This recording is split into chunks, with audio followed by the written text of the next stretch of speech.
J'invite Maître Josine Bitton à venir prendre place pour aborder l'un des derniers thèmes de notre matinée, à savoir la place de l'enfant. On a déjà beaucoup parlé de lui, mais de toute façon, il est un fait qu'il est central pour le juge des enfants, pour les greffiers, pour les juridictions pour mineurs dans leur ensemble. Donc, on vous connaît, vous avez déjà très aimablement accepté de participer à de précédents colloques. Voilà, donc je vous laisse intervenir sur ce dernier thème de la matinée. Merci. Alors, je devais intervenir en binôme avec Muriel Aiglin, qui malheureusement est malade ce matin, oui, et dont j'ai pu récupérer les notes grâce à l'aimable intervention de Sandrine Chavanex. Donc je vais peut-être en faire part. Elle est positive au Covid, on l'a appelée ce matin, et donc voilà, on subit un peu une petite hécatombe. Donc je vais me faire avant d'intervenir en mon nom propre, je vais peut-être faire son porte-parole, voilà, sachant que c'est la parole de Muriel Aiglin que je retransmets là à l'instant. Enfin, je vais lire voilà, ce qu'elle nous a écrit. Elle nous rappelle que l'enfant est au centre de la procédure d'assistance éducative, que néanmoins sa parole ne serait pas suffisamment écoutée, protégée de l'influence de ses parents, prise en compte, au point que le législateur en 2022 a estimé utile de prévoir une nouvelle obligation de l'entendre, individuellement cette fois, mais uniquement quand il est doué de discernement. Cette nouvelle disposition, liée peut-être au fait que les enfants seraient aujourd'hui moins entendus qu'hier, et surtout à l'exigence d'écoute et de prise en compte de sa parole de plus en plus importante, contraint le juge, et ce n'est pas sans conséquence sur l'organisation de l'audience. Depuis la loi du 7 février 2022, le juge des enfants doit en effet effectuer un entretien individuel avec l'enfant capable de discernement lors de l'audience. Il peut aussi lui faire désigner d'office un avocat sans avoir à passer par la demande des parents, de l'ASE ou du mineur. Pour les enfants non discernants, il peut désigner un administrateur ad hoc, mais le texte ne précise pas bien les contours des missions de ce nouvel acteur de la protection de l'enfance. Et nous sommes en attente des décrets d'application qui diront-nous peut-être comment les recruter, combien les payer, comment les financer. Alors, sur l'appréciation du discernement de l'enfant, parce que c'était l'une des deux thématiques qu'elle devait aborder, la question du discernement fait l'objet d'un regain d'intérêt en raison de la création d'un nouveau cadre contraignant pour le juge des enfants, l'obligation d'un entretien individuel avec l'enfant capable de discernement. J'évoquerai l'entretien avec l'enfant plus loin. Le discernement, critère de la capacité d'exercice de certains droits. Or, la capacité de discernement de l'enfant est le critère qui commande sa capacité juridique dans la procédure d'assistance éducative. D'ailleurs, le droit d'être entendu, de connaître les motifs de sa saisine, de demander un avocat, de consulter le dossier. Elle est indiquée dans les articles visant l'instruction du dossier. Bon, je vous passe l'énumération des articles, d'autant que je ferai référence à certains articles. Du coup, ça pourrait être très lourd pour vous. Et en cas d'instauration de placement, mais plus encore quand il s'agit de l'audience au fond. L'audition est alors possible, quel que soit l'âge, et sans besoin d'être discernant à l'appréciation du juge. L'âge à partir duquel on peut faire appel n'est pas davantage précisé. Elle détermine donc jusqu'à quel moment un administrateur ad hoc doit lui être désigné pour qu'il puisse avoir sa voix propre, distincte de celle de ses représentants légaux qui classiquement parlent pour lui. D'autres articles visent un seuil d'âge, 16 ans, sans préciser le discernement.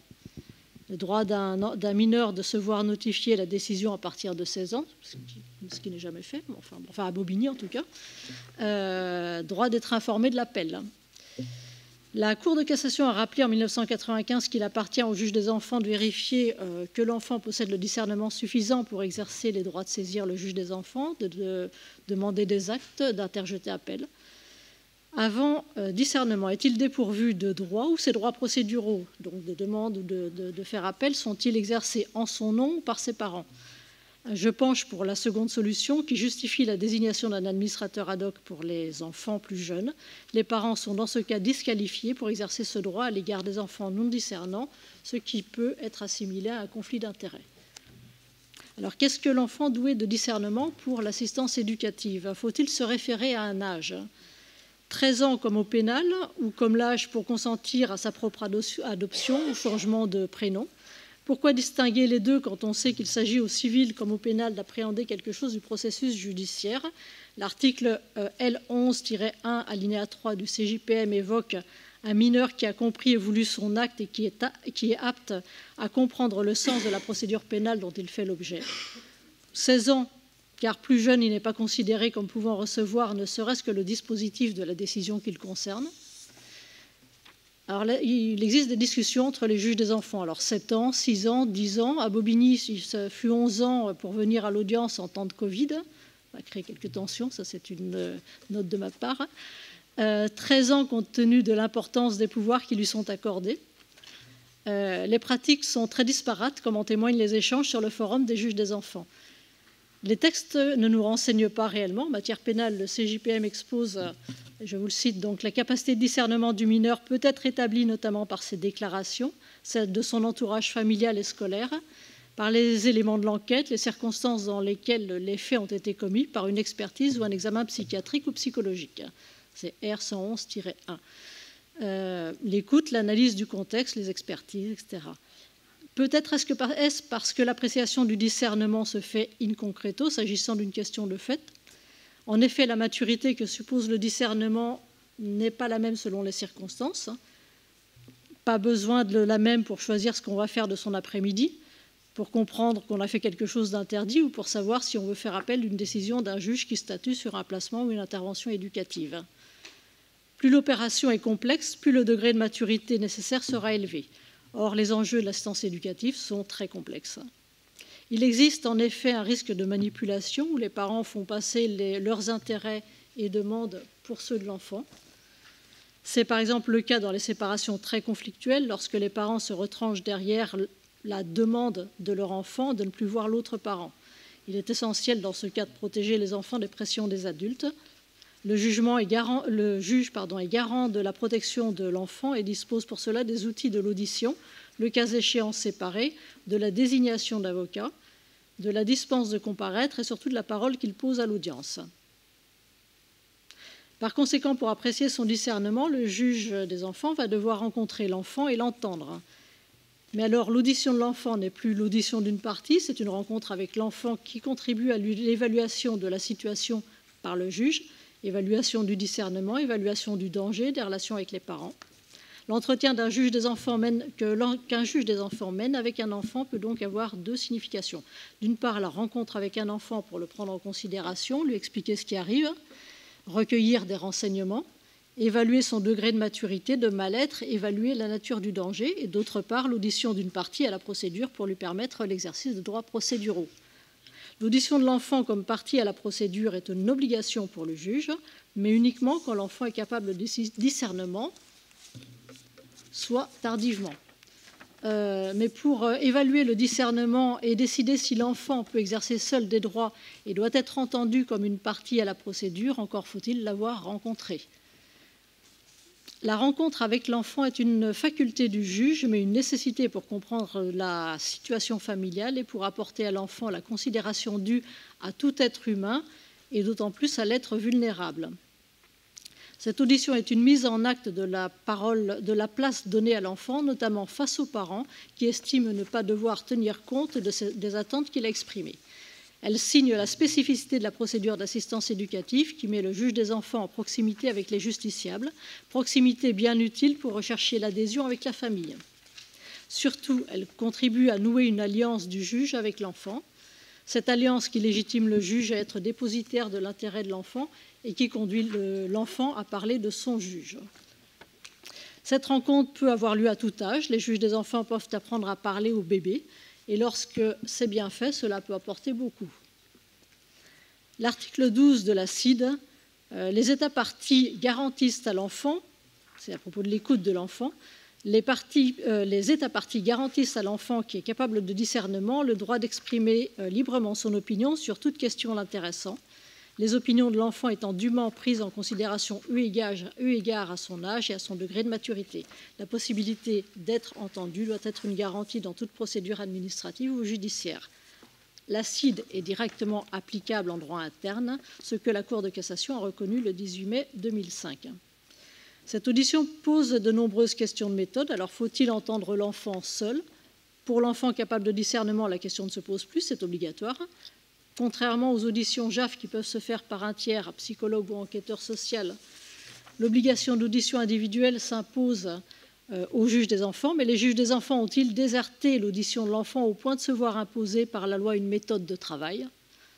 Les pratiques sont disparates et l'on sait qu'en cas de tension, de conflit ou de violence, l'enfant ne dira pas grand-chose devant ses parents. C'est la banalisation de la pratique qui le protège plutôt que le caractère obligatoire. La loi ne prévoit pas d'exception ni de décret d'application, mais le juge des enfants peut toujours dispenser le mineur de présence pendant l'audience. Pour les enfants incapables de discernement, ou plutôt, je dirais, qui ne sont pas encore en âge de discernement, il n'y a plus, ça peut être, ou des enfants qui souffrent de troubles, ça c'est vrai. Il n'y a plus d'obligation d'audition, mais le juge peut entendre toute personne dont l'audition lui semble utile. Poste d'observation très riche. Alors Muriel Aiglin se pose la question, faut-il dresser procès-verbal de ces déclarations et que faire de sa demande de silence? Il répond procéduralement oui, mais c'est à négocier. Faudra-t-il le faire participer à l'ensemble de l'audience ou le faire sortir à certains moments? Alors, il y a deux écoles. Permettre à l'enfant de tout entendre et de se fondre dans la masse en étant présent, sa famille à ses côtés, tout entendre car il sait déjà tout, aux premières loges des difficultés familiales, car l'exclure produit du fantasme, ou alors protéger l'enfant de pression en le dispensant d'être présent, lors de tout ou partie des débats, le cas échéant en le faisant représenter par son avocat qui l'a assisté lors de son audition. C'est utile pour les adolescents confiés à l'occasion d'un conflit ou d'un acte de maltraitance, effrayés par leurs parents. Utile pour les enfants victimes de violences physiques ou sexuelles lorsque les parents sont dans le déni. Mais ça ne peut pas être le principe et ça doit être, selon moi, ça doit rester temporaire car l'assistance éducative a pour objectif de restaurer les parents dans tout ou partie de leur capacité parentale et cela nécessite une rencontre. Alors, faut-il se contenter de l'entretien ou faut-il en faire davantage? Et elle nous dit, les textes n'exigent pas davantage, mais l'utilité de recevoir l'enfant pour expliquer ce qui a été décidé est certaine. La parole émanant de celui qui a pris la décision est plus marquante, plus claire, plus compréhensible que la parole d'un tiers. Elle pourra constituer un socle de l'action éducative par la suite, car il y a plus de sens à rappeler une parole entendue qu'un écrit que l'enfant n'a pas reçu. C'est d'autant plus important dans les mises en délibéré. Plusieurs dispositions du Code civil ou du Code de procédure civile portent sur l'audition de l'enfant. Le droit d'être entendu, l'audition de l'enfant était déjà de droit pour l'enfant capable de discernement, désormais entretien individuel, droit à un avocat que le juge des enfants peut désormais faire désigner même si l'enfant ne le demande pas. Le droit d'être entendu, c'est aussi le droit de ne pas l'être. Depuis la loi de février 2022, le juge des enfants doit effectuer un entretien individuel avec l'enfant capable de discernement lors de l'audience et peut lui faire désigner d'office un avocat sans avoir à passer par une demande des parents, de l'ASE ou du mineur. Mais on pourrait dire qu'il leur parle et non qu'il les entende. L'obligation de parler n'est pas dans le Code civil, elle fait partie des pratiques développées par les juges des enfants qui savent bien que les enfants comprennent beaucoup plus que ce qu'on pourrait penser, que la considération qui leur est portée par la parole du juge est importante, que la parole dite à l'enfant est aussi un message aux parents. Voilà. Donc, c'était la parole. Merci Muriel pour sa contribution à cette très belle analyse. Je vais peut-être vous demander un gobelet, peut-être. Ah oui, pardon, excusez-moi. Voilà. Avant de prendre la suite. Alors, pour ce qui me concerne, je dois aborder la place de l'avocat et de l'administrateur ad hoc, savoir si l'avocat est un nouveau droit ou pas pour l'enfant. Alors, Muriel Aiglin l'a déjà un peu évoqué avant moi. Plusieurs textes prévoient déjà la présence non pas la présence de l'enfant, mais l'audition, le fait d'entendre sa parole. C'est l'article 6 de la Convention européenne des droits de l'homme, alors plutôt en matière pénale, mais qui prévoit que tout accusé a le droit de se défendre lui-même ou d'avoir l'assistance d'un défenseur pour ce faire. Et on considère généralement que c'est un élément de toute démocratie que de pouvoir de reconnaître l'expression d'un maximum de droits de la défense, y compris à des enfants. C'est la Convention internationale des droits de l'enfant, son article 12, que nous connaissons tous quasiment par cœur ici, avec la possibilité donc d'intervenir dans toutes les affaires le concernant, qui a été décliné en droit interne par l'article 388.1 qui dispose que en matière de protection de l'enfance, notamment dans toute procédure le concernant, le mineur capable de discernement peut être entendu par le juge. ou lorsque son intérêt le commande, par une autre personne éventuellement. Cette audition est de droit, évidemment, quand le mineur en fait la demande. Lorsque le mineur refuse d'être entendu, le juge apprécie le bien fondé de sa demande, sachant qu'il peut être entendu seul, assisté de son avocat, s'il a un avocat ou d'une personne de son choix. Le juge doit s'assurer que le mineur a été informé de son droit à être entendu, à être assisté d'un avocat. J'ajouterais qu'il doit l'informer aussi de son droit à la première audience, de son droit à pouvoir bénéficier d'un avocat. Je vois des sourires sur des visages de magistrats parce que de fait, certains m'ont confié ce que je savais déjà, mais que ça n'était pas toujours le cas et que bien souvent, on oublie ou on s'affranchit de cette obligation qui est faite normalement par le Code d'informer l'enfant de son droit à pouvoir bénéficier d'un avocat. Alors, ce qui suppose, alors ça c'est la grande discussion, d'ailleurs, s'il souhaite avoir un avocat, faut-il renvoyer? Alors ça veut dire aussi du temps pris, parce que ce que les juges nous exposent toujours, et on est tous confrontés à cette difficulté-là, c'est le manque de temps. Mais bon, pour autant, je crois que c'est la juge d'Avignon qui disait tout à l'heure, ou je ne sais plus, mais il ne faut pas... c'est Madame Grunenwald, mais il faut de renoncement en renoncement, finalement, on aboutit à une justice toujours plus dégradée et qu'on accepte finalement en acceptant de passer outre un certain nombre de dispositions qui sont protectrices du justiciable.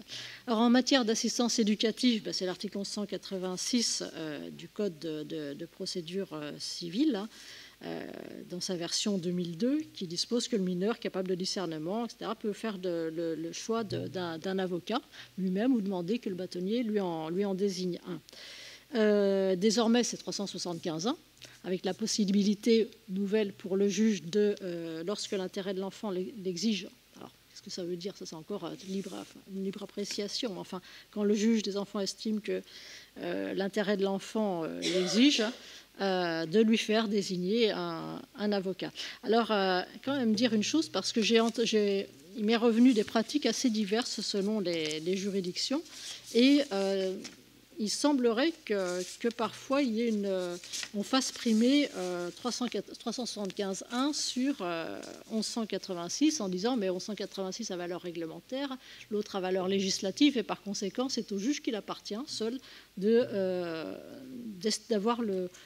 choisir s'il fait désigner ou pas un avocat à l'enfant. Alors j'ai repris les débats parlementaires, sachant qu'on avait quand même beaucoup discuté de tout ça en amont, au CNB en tout cas, lorsqu'on avait porté ce qu'on souhaitait être la parole de l'avocat. Et j'ai repris donc les débats parlementaires qui sont très clairs, mais il faudrait que je retrouve la pièce que j'avais pourtant numérotée avec ma manie d'avocat de numéroter les pièces, mais pour autant je ne la retrouve pas. Les débats, c'est dommage. En tout cas, les débats sont très clairs. Il s'agissait simplement de compléter 1186 en ajoutant une possibilité pour le juge de faire désigner lui-même un avocat, ce que d'ailleurs beaucoup de juges faisaient déjà d'emblée, d'ailleurs pour des enfants qui sont ou qui ne sont pas en âge de discernement, certains s'affranchissant et allant outrepassant. Mais enfin bon, je crois que le juge a la possibilité aussi de sortir un peu de ce qui est préétabli, enfin de la route qui lui est tracée, et d'innover, et c'est comme ça qu'on avance. D'ailleurs, c'est comme ça qu'on a avancé, que le législateur a pris acte de ce manque qui apparaissait dans 1186. Et si on faisait primer 375.1 sur 1186 au lieu de le voir comme un complément, je crois qu'on priverait un certain nombre d'enfants de droit, notamment les plus jeunes enfants, et que par conséquent, je crois que c'est ni compréhensible ni acceptable, et voilà, et c'est donc comme un complément qu'il faut bien évidemment le voir. J'ajoute par ailleurs que les textes sur l'aide juridictionnelle prévoient le droit à l'aide juridictionnelle automatique pour un mineur, c'est de la gîte de droit. D'ailleurs, le texte a été modifié d'ailleurs désormais, de sorte qu'il n'y a plus, parce que dans certaines juridictions, pas partout, pas à Bobigny, il fallait remplir un dossier pour le mineur, ce n'est pas le cas, elle est automatiquement garantie pour la durée de la procédure, c'est-à-dire qu'un enfant qui a 3 ans et qui se verrait désigner un avocat, et qui serait suivi en assistance éducative jusqu'à 18 ans, aura le même avocat jusqu'à 18 ans, c'est une garantie de continuité. Parce que je sais que là aussi, parfois, il y a des tentations de demander à chaque fois une nouvelle désignation, enfin c'est en tout cas ce qui m'est revenu tout au moins dans certaines juridictions, il y a une désignation, ou dans certains greffes, une désignation pour l'ensemble, pour la durée de la procédure. Il n'est évidemment pas possible non plus de récuser le choix de l'avocat qui serait fait par un mineur qui peut très bien, surtout quand il est en âge de discernement, connaître, avoir rencontré un avocat, avoir un voisin avocat, l'avoir rencontré à l'école ou sais-je dans le cadre d'une association ou de permanence d'avocats et souhaiter que cet avocat-là soit son avocat. Par conséquent, je crois qu'il n'est pas possible d'aller à l'encontre du choix de l'enfant. C'est d'ailleurs très clair dans les textes aussi, c'est l'article 19 du Code de procédure civile, l'enfant étant un justiciable comme n'importe quel autre justiciable. Alors pour le choix de l'avocat qui peut être fait par le mineur, alors il est lié au discernement qui est le sien, mais je ne vais pas revenir dessus puisque ça a déjà été évoqué. Pour l'enfant qui n'est pas encore en âge de discernement, le nouvel article 375.1 prévoit la possibilité d'un administrateur ad hoc. Alors avec les difficultés qui sont inhérentes à cette désignation. Et puis l'appréciation du discernement. Qui apprécie le discernement, c'est le juge des enfants, mais c'est bien, mais il ne faudrait pas que ce soit un moyen trop facile d'écarter la parole de l'enfant. Muriel Aiglin a évoqué avant l'âge. Je trouve qu'elle met la barre assez haut.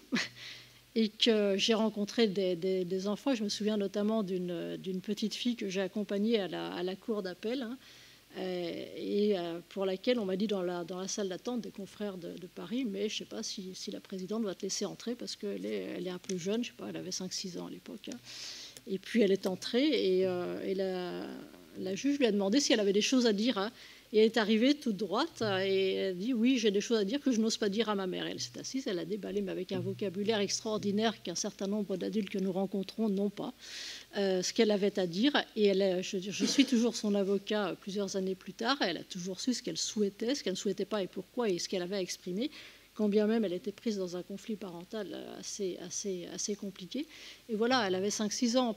Pourtant, un enfant un peu plus âgé aura peut-être plus de difficultés. Enfin, voilà.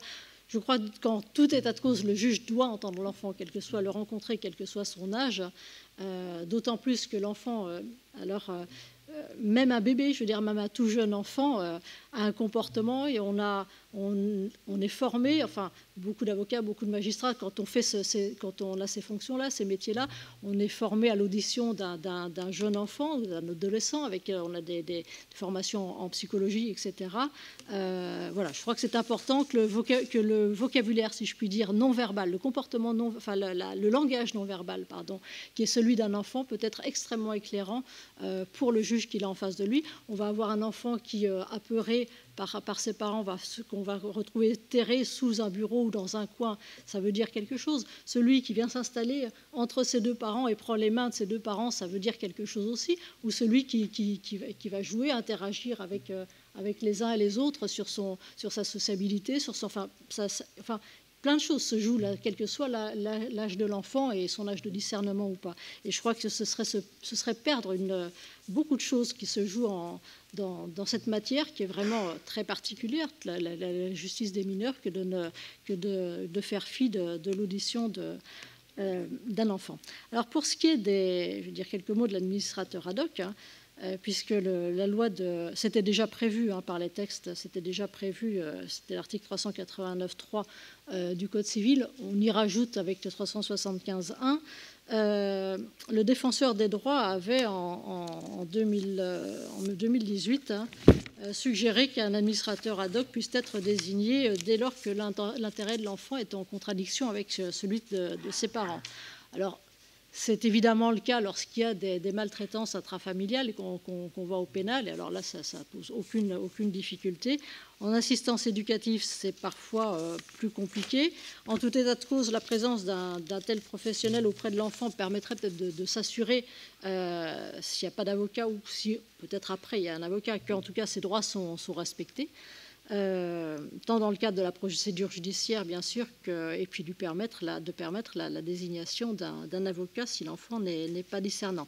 Alors, avec cette incongruité qu'on dit on peut faire désigner un avocat pour un enfant discernant, on ne peut pas le faire pour un enfant non discernant, c'est un administrateur ad hoc, mais qui, lui, va pouvoir faire désigner un avocat. Donc, il y a quelque chose de... Alors, je sais, là, il y a des discussions là-dessus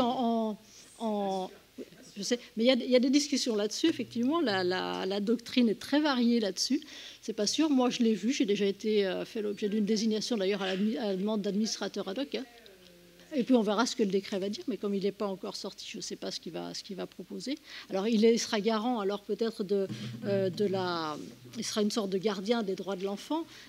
Pendant une durée, parce que lorsque l'enfant va devenir discernant, mais à quel âge, qui va l'apprécier, etc., l'administrateur ad hoc n'a plus le pouvoir d'intervenir, forcément, puisque l'enfant peut exercer des droits et qu'il est sujet de droits.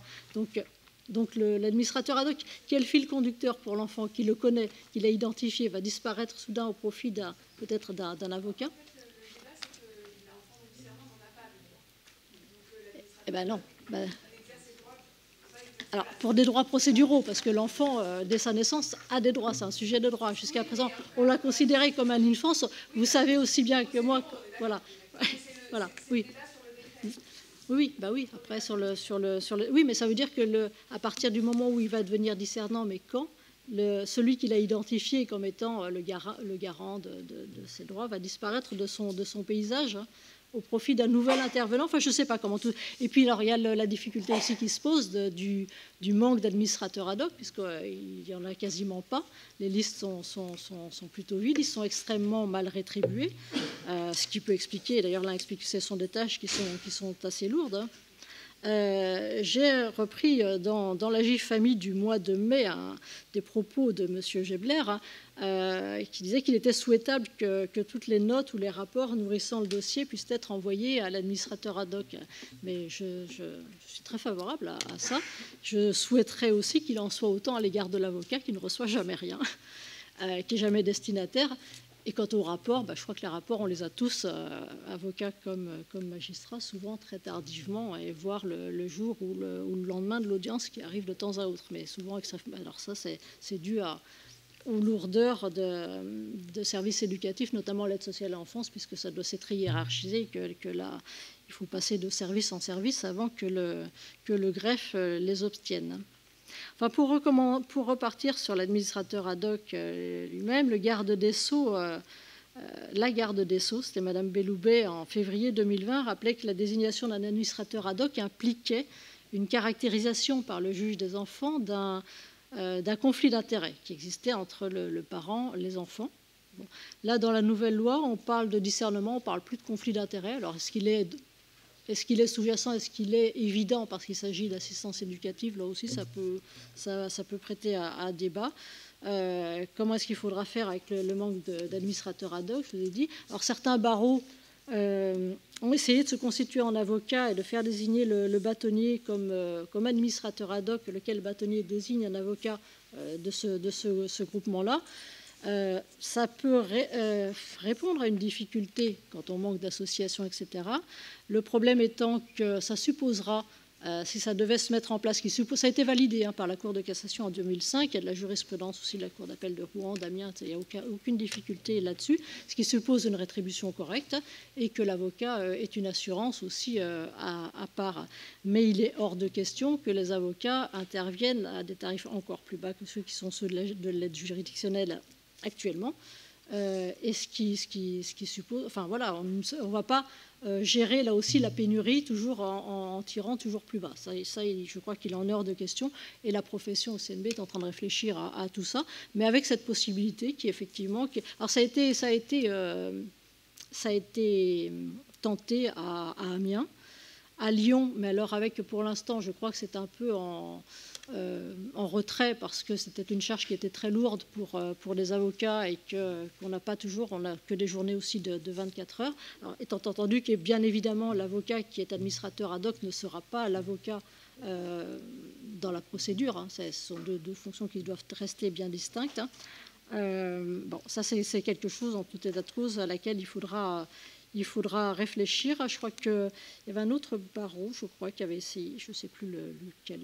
Bon, enfin bref, peu importe. Enfin, il y a quelques... Voilà, ce sont des choses qui... Je crois que Poitiers était intéressé par cette possibilité-là. Enfin, bon, voilà. Alors, pour ce qui est de l'avocat, maintenant, que je connais un peu mieux, Chez le juge des enfants en assistance éducative, il y a beaucoup de monde. Il y a les parents, il y a les services éducatifs, il y a l'aide sociale à l'enfance quand l'aide sociale à l'enfance est concernée, il y a les enfants, la loi l'exige. Il y a parfois des parents qui sont assistés d'un avocat, pas toujours, parce qu'ils ne savent pas toujours qu'ils peuvent avoir accès à un avocat. Ce sont des populations, la plupart du temps, qui sont très précarisées ou qui font la demande d'un avocat, puis qui ne donnent jamais signe de vie à l'avocat. Ça, on le connaît aussi. Enfin bon, ou qu'on n'arrive plus à joindre pour être parfois l'avocat de parents. Je sais combien c'est parfois compliqué aussi. Et les enfants peuvent avoir aussi leur avocat. Certaines juridictions ont anticipé d'ailleurs sur la loi, je le disais tout à l'heure, certains juges demandant la désignation d'eux-mêmes aux bâtonniers d'un avocat pour des enfants. À Niort, en 2008, il y avait eu des conventions entre le barreau et le conseil départemental afin qu'un avocat soit systématiquement désigné dès lors qu'il y avait un placement. Alors je ne sais pas, j'ai envoyé des mails à des confrères de Niort. Je n'ai pas eu de réponse. Bon, alors je ne sais pas si l'expérience se poursuit ou pas. Mais c'est important. L'avocat, il reçoit son jeune client dans son bureau. Il a connaissance du dossier en amont, bien évidemment. On voit d'abord le dossier avant de voir l'enfant. Et il peut intervenir chez le juge lors de l'audience. Il peut aider, c'est en ça que c'est important, aider l'enfant à exprimer sa pensée et même à faire passer un message auprès des parents, auprès des services éducatifs, ce qui est parfois une chose très malaisée pour lui. Il peut dire qu'il souhaite rester placé en famille d'accueil ou voir moins souvent tel ou tel parent. Moi, ça m'est arrivé très souvent. Ce sont des choses qui sont difficilement exprimables devant un parent, qui nous disent en amont pour lesquels on peut aider à la formulation de l'expression de ce souhait devant le juge. Il va pouvoir aussi à faire admettre avant l'audience que quand le jeune vient nous dire mais moi je veux retourner chez mes parents, c'est le travail de l'avocat aussi de lui expliquer, parce qu'on aura vu le dossier, parce qu'on aura vu s'ils sont dans le dossier suffisamment. C'est pour ça que c'est important aussi les rapports des services éducatifs, que c'est peut-être un peu prématuré, c'est irréaliste, que il y a encore des choses, ou que lui-même a besoin ou que ses parents ont encore besoin d'aide. Enfin, lui expliquer le dossier. Ça peut lui éviter un certain nombre de traumatismes lors de l'audience, parce que les tensions sont parfois vives, d'où l'interrogation de certains juges d'ailleurs, est-ce qu'on entend l'enfant toute la procédure ou est-ce qu'on le fait sortir ou pas. Alors je crois que c'est du cas par cas qu'il faut faire. Je crois que tout dépend des dossiers. Il y a des dossiers dont on sait à l'avance que ça va être très compliqué sur certaines parties, pour autant que le dossier soit déjà suffisamment avancé et qu'il est peut-être préférable de faire sortir l'enfant. J'ai vu des enfants sortir d'eux-mêmes d'ailleurs. Bon. Voilà. Et puis l'enfant, alors savoir s'il faut entendre l'enfant ou pas, quel que soit ou le dispenser de l'audience, pas de l'audience, mais de l'audition. Moi, je leur demande toujours s'ils souhaitent être entendus. S'ils souhaitent être entendus, et s'ils souhaitent être entendus seuls ou avec les parents. Et 9 fois et demi sur 10, ils veulent être entendus seuls. Enfin, seuls ou parfois avec les frères et sœurs, ça dépend, c'est très variable. Mais en tout cas, la plupart du temps, ils souhaitent que le juge les entende dans un premier temps seul à seul. Parce que d'ailleurs, ce qui s'explique facilement, d'ailleurs, parce qu'il y a les parents, mais il peut y avoir aussi des conflits avec des services éducatifs, enfin des choses qui se passent pas très bien, ou voilà, enfin réellement ou pas, ou ça peut être une impression. Enfin, ils ont des choses à exprimer en tout cas, voilà. Et c'est important. L'avocat, il connaît ce jeune parce que la procédure, elle se poursuit dans la durée. Il y a un lien de confiance qui s'établit. Et quand on voit l'enfant la première fois, d'ailleurs, il faut que ça passe. Et on leur demande, on va leur dire qui on est, pourquoi on est là. Et puis lui dire, mais écoute, c'est ça. Moi, si tu n'as pas envie de travailler avec moi, aucun problème, on fera désigner quelqu'un d'autre, il n'y a aucune difficulté. Enfin bon, voilà. Et quand quand chacun comprend, quand ils comprennent le travail de l'avocat, ce à quoi on sert, etc., en général, il n'y a pas de difficulté. Il y a un petit l'autre jour, qui a maintenant 6-7 ans, c'était un dossier de Muriel Aiglin, justement, à qui je réexpliquais, parce que je leur fais à chaque fois un petit peu, je leur donne souvent ma carte aussi, qu'ils perdent invariablement, mais ils sont très fiers, parce que ça glorifie aussi quelque part, ça gratifie d'avoir son avocat, et puis d'avoir en plus, comme les grands, une carte de visite. Et alors lui, je lui avais pas remis la carte de visite, mais je lui ai demandé s'il avait bien compris à quoi je servais, ce que j'étais. Enfin bon, et je lui ai dit, mais est-ce que tu as compris ce que c'était qu'un avocat? Et il m'a répondu, oui, c'est un ami. Et je veux dire que c'est sans doute la plus jolie chose que j'ai entendue depuis très longtemps de la part d'un de mes clients. Voilà. Et j'ai trouvé que c'était... Voilà. Donc je ne vous en fais pas. Et je trouve que voilà, c'est dire l'importance qu'on peut aussi avoir auprès d'eux, parce que c'était un... Je trouve que c'est bon qu'il ait... Et puis alors, il y a le jeune qui peut avoir alors affaire, qui est un peu plus âgé, qui va pouvoir être confronté à une procédure en assistance éducative et une procédure pénale, qui va être par exemple victime d'agression sexuelle dans sa famille, et puis lui-même auteur devant le tribunal pour enfants. Et je crois que d'avoir le même avocat en matière civile, en matière pénale, dans cette affaire-là, enfin dans ces affaires-là, je crois que c'est particulièrement important pour pouvoir éclairer le juge des enfants, qui lui n'a peut-être pas la connaissance du dossier qui sera sans doute à l'instruction, et de pouvoir amener un certain nombre d'éléments sur la situation du jeune, sur son traumatisme, sur sa responsabilité. Et voilà, de la même façon que moi, je suis une farouche défenseur du juge des enfants qui marche sur ses deux pieds, au civil et au pénal. Et je suis absolument contre le transfert d'une partie des activités du juge des enfants, notamment en assistance éducative, vers un juge d'affaires familiales. Je crois qu'il faut un juge spécialisé, ça doit rester spécialisé. D'ailleurs, le fait que le mot spécialisation intervienne à plusieurs reprises dans le CJPM, on parle du CJPM, mais ça revient aussi petit à petit dans toutes sortes de choses, ça fait son chemin, je crois. L'avocat, il a maintenant une spécialisation aussi concernant c'est un avocat d'enfants civil, pénal, MNA, enfin c'est global, c'est pas un avocat juste pour le pénal, par exemple. De la même façon, je crois que le juge doit avoir une vision globale de l'enfant. Quand vous le jugez au tribunal pour enfants, il est impératif que vous puissiez connaître son histoire aussi pour pouvoir le juger valablement. Je veux dire, la peine a un sens, pardon.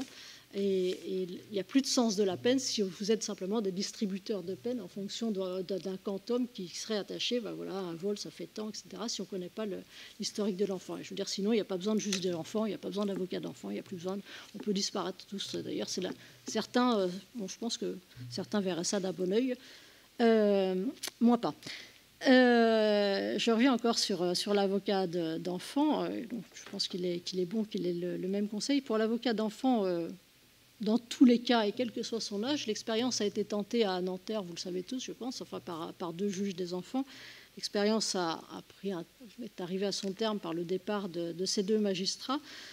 Pour autant, ils reconnaissaient, eux, je les avais entendus, mais ils semblaient reconnaître un meilleur équilibre des forces en présence et une meilleure prise en compte de l'intérêt de l'enfant, certains parlant même d'une aide à la décision par la présence de l'avocat, quel que soit l'âge de l'enfant.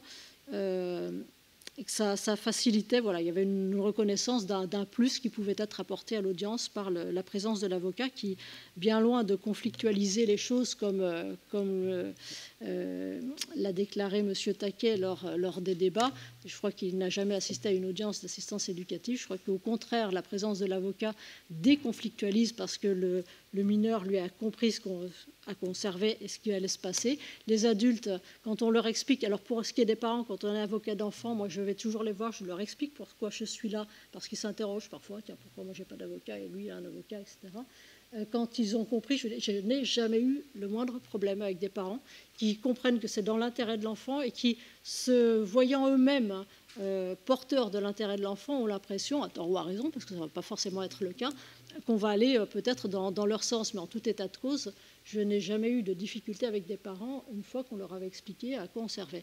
Et quant aux parents qui prennent un avocat, Bien pour autant qu'on ait pu travailler en amont, mais ce qui suppose là encore qu'on puisse avoir les rapports suffisamment à l'avance, parce qu'à la lecture des rapports, on voit très vite aussi comment va s'orienter la décision du magistrat avec un peu d'expérience. Enfin, on voit très bien s'il est bien trop tôt, s'il est même envisageable ou pas qu'un enfant retourne dans sa famille.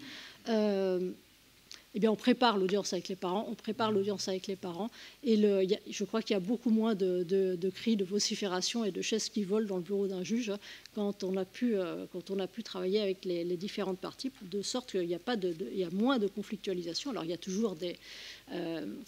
toujours le parent procédurier, ou j'en ai vu aussi, mais c'est vrai qu'on ne sait plus comment les prendre parce qu'ils écrivent et alors ils déposent plainte contre tout le monde, contre le juge, ils vont écrire au défenseur des droits, ils vont écrire au ministre, au président de la République, enfin bon, mais il y en a toujours quelques-uns comme ça et on ne va pas pouvoir les faire disparaître. C'est pourtant pas la majorité.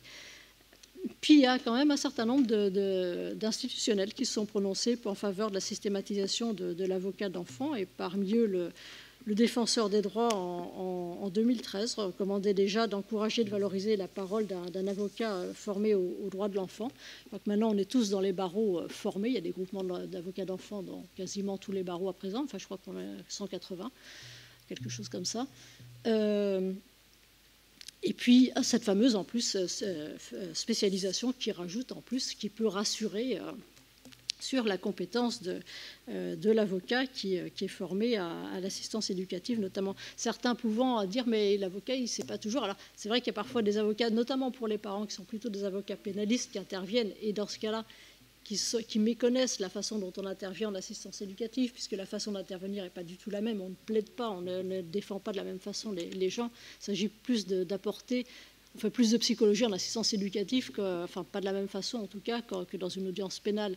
Et l'enjeu n'est pas le même. Certains ne l'ont pas forcément encore compris, mais c'est une question de formation simplement. Mais ça, on ne va pas pouvoir contester le choix d'un parent de son avocat s'il veut choisir un avocat fiscaliste pour l'assister en assistance éducative. Et si cet avocat fiscaliste est assez saugrenu pour accepter de l'assister dans une matière qu'il connaît mal, ben on ne va pas pouvoir lui dire non, c'est pas possible et il faudra faire avec. La CNCDH aussi en 2020 parlait de désignation d'un même avocat, et notamment le même avocat dans toutes les procédures concernant un enfant. Le Conseil national de la protection de l'enfance, c'était en 2021, c'est pas très, très vieux, qui regrettait qu'aucune disposition relative à la présence systématique d'un avocat spécialisé auprès des enfants ne figure dans le projet de loi. Alors on est encore en retrait, on a donner la possibilité aux juges qui le faisaient parfois, mais qui n'étaient pas dans les textes, de faire désigner un avocat. On n'est pas encore. Alors à Bobigny, on a cette expérience pour les enfants de retour de zone irako-syrienne, enfin de retour de zone de guerre, parce que c'est plus large maintenant que la zone simplement irako-syrienne, de faire désigner systématiquement des avocats, quel que soit leur âge, aux enfants pris en charge. Alors, ce sont des audiences un petit peu particulières. Et là aussi, on peut s'étonner. C'est l'audience idéale, parce que c'est l'audience idéale, il y a un avocat. Les parents ont souvent aussi un avocat, pas toujours d'ailleurs, parce qu'ils ont un avocat en matière pénale, ils l'ont ou ils ne l'ont pas en assistance éducative, tout dépend. Mais à l'audience, il y a toujours un greffier, parce qu'on craint, compte tenu des enjeux, qu'il puisse y avoir des difficultés. Donc le greffier est là, le parquet est là, et le parquet donne son avis. Et voilà, c'est le genre. Et de la même façon qu'en assistance éducative, il y a un vrai suivi, il y a une double mesure, il y a une MJE systématique, il y a un travail qui est fait, qui devrait être fait. Ces audiences-là et le travail qui est fait ensuite devrait être le travail qui est fait dans tous les dossiers d'assistance éducative. Et voilà, on ne peut que regretter. En tout état de cause, alors moi je vois deux juges des enfants ou anciens juges des enfants de Bobigny dans la salle qui ont ce type ou qui ont eu ce type de dossier. Je ne crois pas que l'une ou l'autre ait eu à se plaindre particulièrement de la présence d'avocats. Je ne sais pas, c'est à elle de le dire, c'est pas à moi. Sachant que je n'ai pas des dossiers chez les deux, chez l'une oui, mais pas chez l'autre. Voilà. Et donc, elles peuvent parler en toute liberté, quand bien même d'ailleurs, je ne me froisse pas facilement.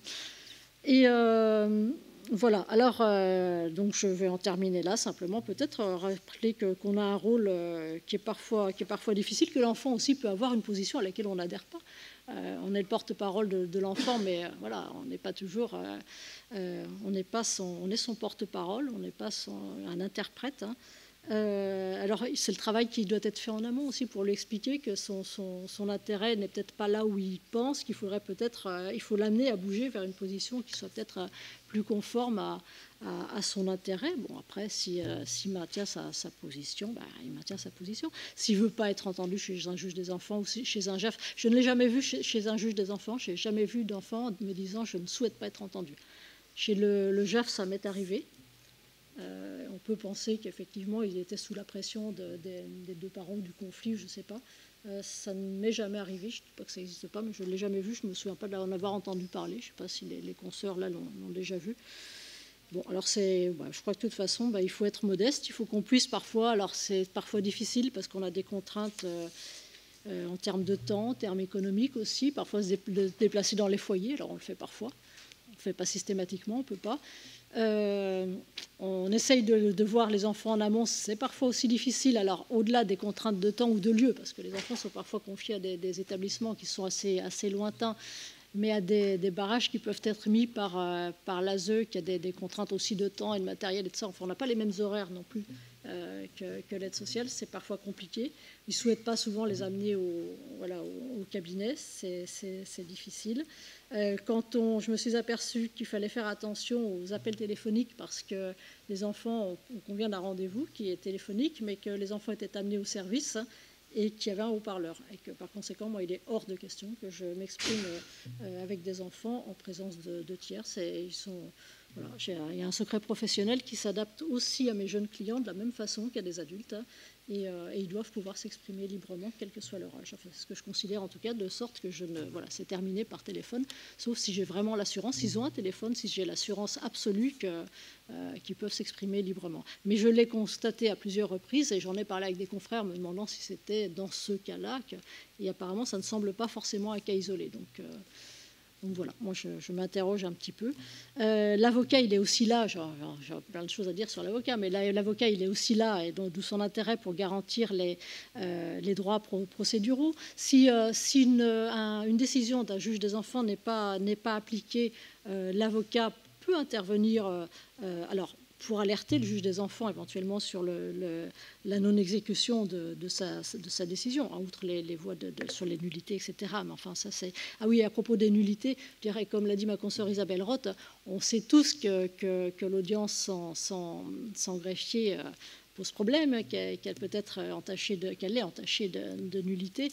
Pour autant, et certains juges nous l'ont parfois reproché, mais si on l'admet, c'est parce qu'on est tous pris et on a peut-être tort d'ailleurs, mais par le temps, qu'on gère la pénurie tous, et qu'on sait bien qu'on n'aura pas des... Alors, on choisit pour des dossiers particuliers. Les juges vont dire, là, il vaudrait mieux parce qu'il y a un risque d'appel, et quand il y a peu de risque d'appel ou pas de risque d'appel, il n'y a pas. Et nous, le faire renvoyer systématiquement, c'est compliqué aussi. On a des greffiers qui ne sont pas toujours disposés, pas toujours formés, et de toute façon pas en nombre suffisant pour assister à toutes les audiences. Alors, je ne sais pas si on a raison, si on a tort. Moi, en intervenant pour des enfants, je n'ai pas mandat forcément pour interjeter appel et pour faire une procédure supplémentaire, donc c'est compliqué aussi, parce qu'il faut le mandat du client quand même pour interjeter appel en son nom, pour dire que la décision est entachée de nullité. C'est parfois une difficulté supplémentaire. Enfin voilà, en tout état de cause, c'est vrai qu'on ne soulève pas, on devrait le soulever peut-être, mais... Alors, est-ce que ça, c'est un débat? Peut-être en le soulevant systématiquement, si on le soulevait tous systématiquement partout, ce serait un levier. Mais alors, il faudrait une concertation peut-être et qu'on en arrive là systématiquement, mais ça bloquerait la justice, une fois de plus. Ce serait une fois de plus la faute des avocats, on nous le reprocherait à la chancellerie une fois encore. Mais voilà, mais c'est peut-être le seul moyen qu'il y aura d'obtenir des greffiers supplémentaires. Je crois qu'à Bobigny, il faudrait le double de greffiers, des magistrats en plus, mais surtout le double de greffiers.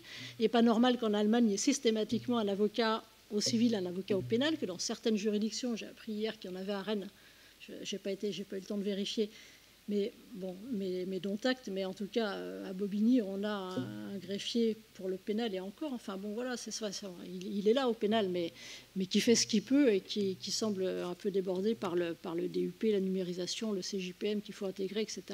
Et qui ne peut pas être forcément, mais ce serait un plus. Quand on voit les notes d'audience pour les audiences de retour de zone, elles existent, elles correspondent à quelque chose. On sait ce qui s'est passé. Enfin, moi, je suis une maniaque des notes, je reprends des notes, mais mes notes de l'année dernière, c'est vrai qu'elles me servent énormément à l'audience suivante. Et je me dis, mais ça a déjà été évoqué l'année dernière, dans exactement les mêmes termes, par un service éducatif. Et qu'est-ce qui s'est passé depuis? Rien. Le parent, il a dit, bon, enfin bref, c'est utile. Donc ces notes d'un greffier, pour quelqu'un qui n'est pas inscrit dans l'âme, ben voilà, c'est important. En tout cas, moi, je note tout parce que je sais que comme il n'y aura plus de traces, or la décision, elle aura été rédigée parfois un certain temps après et ne fait pas état de tout ce qui a pu être dit. Ça me semble important. Voilà, donc on est là aussi pour garantir les droits procéduraux de l'enfant, pour faire remonter des choses. L'enfant qui arrive dans le bureau d'un juge, il est aussi intimidé. Il nous a dit parfois des choses en amont, et puis qu'il oublie parfois même 5 minutes après devant le juge. Ce sont parfois des choses qui sont très importantes pour lui. Par exemple, je ne sais pas, il a envie d'avoir des relations ou de partir en vacances avec son assistante familiale. Ça, je l'ai eu il y a quelques temps. Il ne sait plus le dire devant le. Voilà, ça lui est sorti dans l'émotion. En plus, cette audience-là se tenait dans une salle correctionnelle, ce qui était d'autant plus intimidant. Mais je lui dis, mais vous m'avez parlé d'autre chose aussi. Et ah oui, et puis alors voilà. Mais c'est quelque chose auquel le juge a pu faire droit. Ce ne sont pas des choses énormes, mais c'est important pour lui. C'était très important. Ou de voir davantage ses frères et sœurs, parce que les relations fratries, alors les textes ont beau dire qu'il faut qu'ils soient ensemble, c'est pas toujours le cas pour toutes sortes de raisons. Enfin, en tout état de cause, c'est pas toujours le cas. Et ils ne se voient pas toujours autant qu'il le faudrait ou qu'il le souhaiterait. Tout ça, ce sont des choses qu'on peut aider à faire porter, à faire exprimer devant l'enfant. C'est pour ça que moi je crois que de toute façon le point de vue de l'enfant doit être systématiquement recueilli, quel que soit son degré de maturité.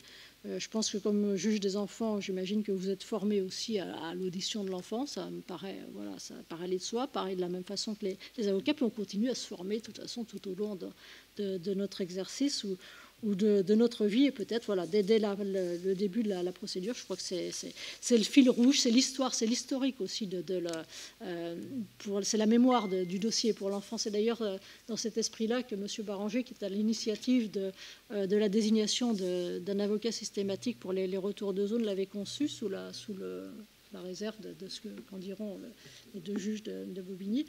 C'était pour que l'avocat soit le fil rouge et la mémoire de l'enfant lorsqu'il aurait grandi, et qui pourrait lui réexpliquer pourquoi ses parents sont en prison, pourquoi il s'est passé ceci, ce qui s'est passé, pourquoi il a une vie qui est un peu différente de celle d'autres enfants. D'autant qu'on essaye, alors quand c'est possible, là aussi, il y a une difficulté de temps, etc. Et on fait ce qu'on peut quand on peut. Enfin, moi, j'essaye en tout cas. On essaye d'assister aux audiences pénales quand on en a les dates des parents. Il m'est arrivé d'aller les voir dans des lieux de placement pour leur expliquer pourquoi, et j'étais d'autant plus allée que l'UMO avait un peu cafouillé là-dedans et qu'on leur avait laissé penser que leur mère allait sortir, ce qui n'a pas été le cas. Et bien, il était important qu'ils sachent pourquoi, ce qu'on reprochait exactement à leur mère, à leurs parents. Pourquoi la République française considérait qu'ils avaient outrepassé quelque chose qui justifiait qu'ils puissent aller en détention, et leur expliquer ce qui allait se passer, et puis après les remises de peine, etc. Et puis les visites en détention. Et puis tiens, voilà, les visites en détention, oui, c'était la troisième fois que je disais tout à l'heure à Mme Liberer que j'avais saisi 3 fois le défenseur des droits, je ne savais plus ce que c'était la troisième fois.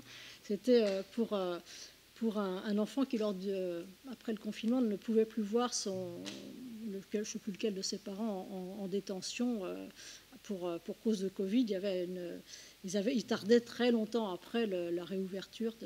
Et j'avais saisi le défenseur des droits là-dessus aussi, parce que j'avais été avisée qu'il n'y avait plus de droit de visite possible, et que personne ne faisait rien. Et ça a permis de débloquer la situation, mais extrêmement vite dans cette maison d'arrêt-là, en tout cas. Et voilà, mais ce sont des choses comme ça que l'avocat sert. Je ne crois pas non plus quand certains juges me disent, mais ça, voilà, on a très peu de temps pour les dossiers, et ça va prendre aussi 5 minutes de plus d'entendre l'avocat. C'est du temps qu'on perd sur les dossiers, on est pris par le temps, etc. Et je crois qu'en fait, on en gagne au bout du compte, parce que quand on déconflictualise les choses, quand on explique les choses, eh bien, ça passe beaucoup mieux, c'est beaucoup mieux accepté par tout le monde. Il y aura peut-être moins de saisines ultérieures après du juge pour de nouvelles audiences, des choses qui sont apaisées. Et puis finalement, je crois aussi qu'à force de renoncement et finalement d'accepter tout au motif que finalement personne n'a le temps, il n'y a pas de matériel, il n'y a pas de moyens, on sait plus comment faire, finalement on arrive à perdre le sens de nos métiers. Et finalement aussi, je sais pas, c'est le sens de nos métiers, mais c'est aussi la démocratie qui y perd. La démocratie, les droits et les libertés. Je crois que c'est important et qu'il faut s'accrocher, il faut lutter, il faut se battre pour tout ça, et tous ensemble. Voilà. Merci. Je dirais que les enfants que vous assistez ont vraiment beaucoup de chance de vous avoir comme avocate, je le crois. Bien, eh bien, la richesse du propos n'évite certainement pas le questionnement, donc on va faire circuler le micro. Je vois qu'il y a déjà une main qui se tend. Voilà, il faut appuyer sur le petit bouton rouge. On sera peut-être dans un temps contraint parce qu'il est, je sais pas, oui, on va se donner jusque 13h15 de façon à ne pas trop peser sur les autres débats que nous aurons cet après-midi. Il faut appuyer. Il y a un petit bouton rouge et un écran qui s'allume, qui est le témoin du fonctionnement de cette chose. Mais c'est pas grave, on va utiliser l'autre. Hein. Je crois qu'il va falloir les... Ils sont un peu déchargés. Ils m'ont dit que ça se déchargeait vite. Il va falloir parler plus fort. Celui-là, il marche. On va parler fort. Oui, voilà. La question, c'est comment il va y avoir une nouveauté quand même avec la nouvelle loi, c'est qu'on va se retrouver avec alors même s'il y a eu quelques expériences, avec des avocats et des administrateurs ad hoc, donc pour des enfants, des tout petits enfants. On prend un bébé qui sort de maternité, par exemple. Juste des enfants, on va désigner un administrateur ad hoc pour déterminer si cet enfant le placement doit être ordonné, maintenu ou pas.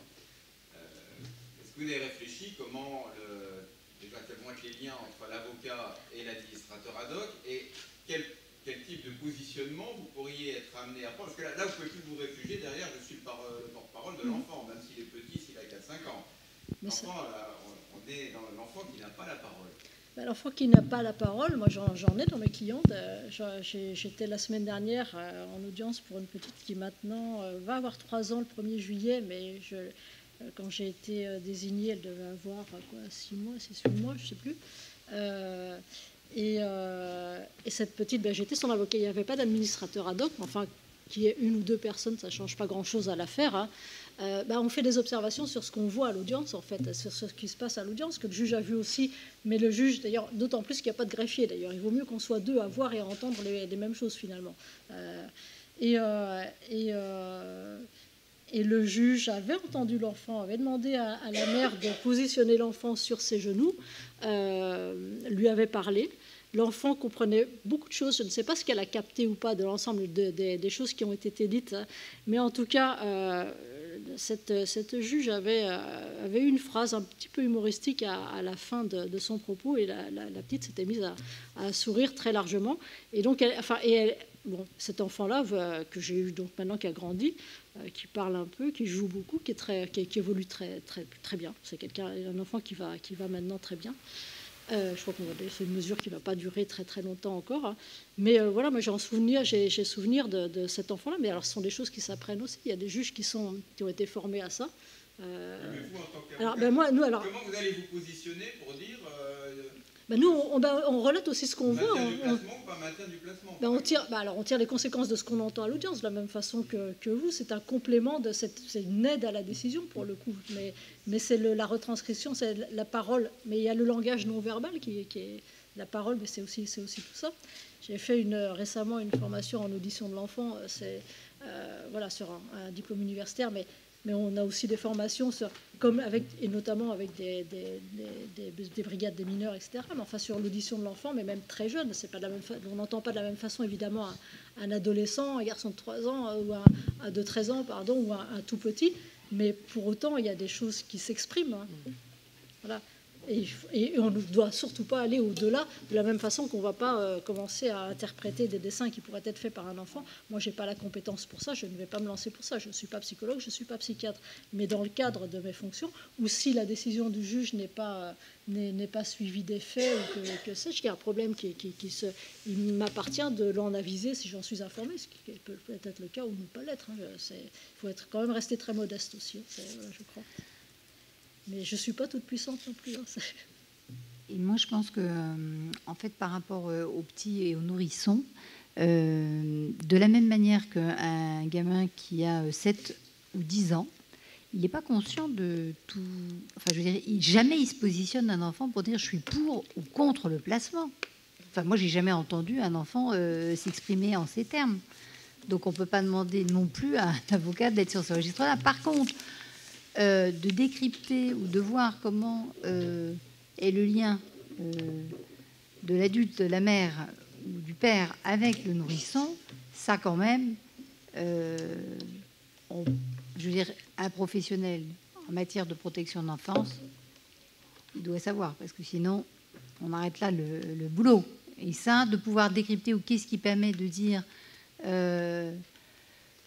sur une situation d'un tout petit enfant, un petit nourrisson, où le père, il reconnaît pas l'enfant, mais que la mère, elle désigne comme étant le père, et 6 mois après, elle dit ben non, j'ai menti, j'ai demandé, etc. Je veux dire, ça, quand même, on est apte à comprendre. Dire qu'il y a peut-être quand même des difficultés dans l'identité, le lien avec les parents, et établir le lien, quel type de lien, est-ce que c'est de l'affectif ou est-ce que c'est du matériel, ça, quand même, on devrait pouvoir y arriver. Donc, je pense qu'après, quand on partage ça, on le met dans le débat à l'audience. C'est intéressant qu'il y ait, c'est vrai, la position des parents, parce que c'est l'exercice de l'autorité parentale, mais aussi quand même de celui qui représente les intérêts d'un enfant. Il a intérêt quand même à savoir qui est son père et qui est sa mère. Alors ça, effectivement, ça dépasse le nourrisson de pouvoir l'exprimer, mais c'est quand même dans son intérêt, et qu'il y ait un tiers qui puisse assister, veiller ou accompagner, je trouve que c'est important.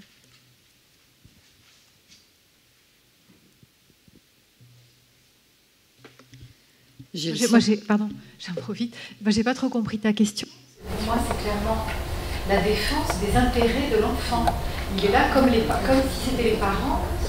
Quand l'enfant n'est pas un ce sont ses parents qui sont ses représentants légaux et qui représentent ses intérêts.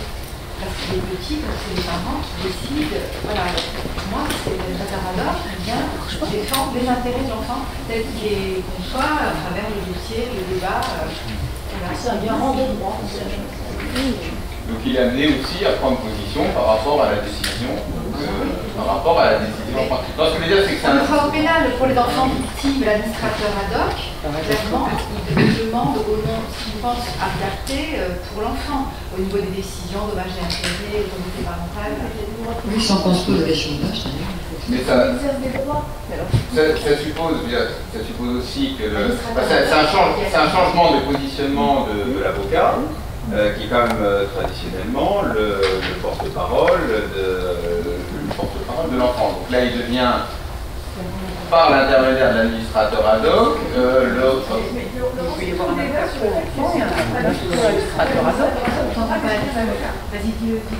Alors voilà, il y a le débat qui se pose en l'état et sur la question du décret, parce que c'est la question de savoir si effectivement il y a un administrateur ad hoc. Bon, ça est tranché, mais si l'administrateur ad hoc peut désigner un avocat pour un mineur non discernant qui n'a pas le droit à être assisté par un avocat. Et donc, comme l'administrateur ad hoc est censé exercer les droits procéduraux du mineur, c'est effectivement, pour le coup, il n'y a pas de débat sur le pénal. Le mineur, il a le droit à des dommages et intérêts, mais il ne peut pas les demander lui-même. Il faut que quelqu'un les demande pour lui. Là, l'assistance d'un avocat, c'est une question qui n'est pas encore tranchée, hein, mais il y a des gros débats sur la question de savoir si l'administrateur ad hoc, s'il pourrait y avoir un avocat pour le mineur et pas seulement un administrateur ad hoc pour un mineur non discernant. Mais alors le problème, c'est qu'on a parfois des administrateurs ad hoc qui ne sont pas forcément formés à tout ça, d'ailleurs, qui interviennent dans des tas de matières. Et c'est...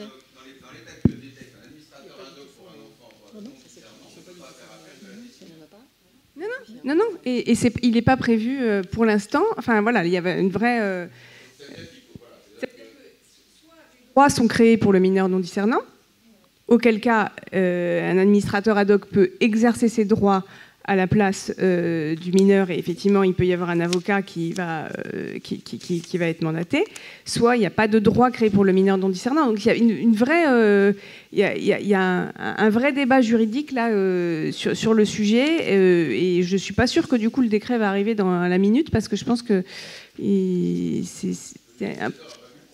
Le législateur n'a pas forcément extrêmement vu le problème. Par contre, les directions s'arrachent les cheveux en ce moment, je crois, sur le sujet. Oui, la chancellerie ne voulait pas de généraliser, je crois, l'avocat pour des questions financières, bassement matérielles. Finalement, au bout du compte, c'est ce qu'on a compris en tout état de cause. Mais à partir du moment où il y a un administrateur ad hoc et un avocat, ça coûte finalement plus cher. Donc, non, mais notamment... Donner des droits ou non à un mineur non discernement. Il a de fait des droits. C'est un net... Oui, j'entends bien. Mais je veux dire, il va falloir cesser à un moment donné aussi de considérer un enfant comme un objet. On l'a trop longtemps fait d'ailleurs. Un enfant, c'est une personne, on le dit maintenant depuis les années 80. L'acide est intervenu en 89. On avance très progressivement. Un enfant, il a des droits. Il a le droit de pouvoir d'être protégé, c'est le plus vulnérable entre nous. Enfin, les personnes âgées et très âgées et les personnes très jeunes, finalement, sont les moins protégées dans notre société, ce qui est complètement anormal. Et on est là aussi dans leurs intérêts pour essayer pour préserver leurs intérêts. Je crois que voilà, moi, au CNB en tout cas, on a fait passer avant le vote de la loi en 2021, donc une demande pour la généralisation de l'avocat. Moi, j'en démords pas, mais je suis persuadée, pour l'avoir exercé en plus pour des enfants de différents âges, que la fonction de l'avocat est essentielle. Et voilà, c'est vrai qu'on va pas s'exprimer de la même façon avec les enfants très petits, mais ils disent des choses hors de la salle d'audience, hors du bureau du juge parfois. Alors, on a des contraintes. Déjeuner. On va aller se ressourcer, on a aussi des contraintes. Éventuellement, effectivement, on pourra poursuivre ce débat.